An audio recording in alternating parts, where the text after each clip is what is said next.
علیکم، آن نیوز کے ساتھ میں ہوں صبا کامران۔ خبر شامل کرتے ہیں کراچی سے۔ لیاری گینگسٹر عزیر بلوچ کے 3 قریبی ساتھیوں کے خلاف مقدمے میں اہم پیش رفت۔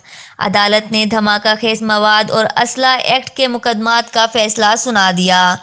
عدالت نے عزیر بلوچ کی 3 ساتھیوں کو سزا سنا دی۔ لیاری گینگ وار کے عبدالعزیز کو مجموعی طور پر 10 سال قید کا حکم۔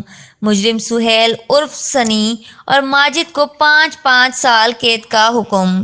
ملزمان کو 15 مارچ 2019 میں بغدادی پولیس نے گرفتار کیا تھا۔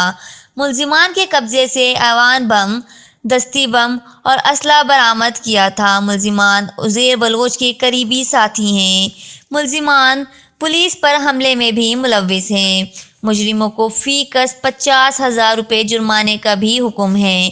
رپورٹ کر رہے ہیں اختر افضل، آن نیوز کراچی۔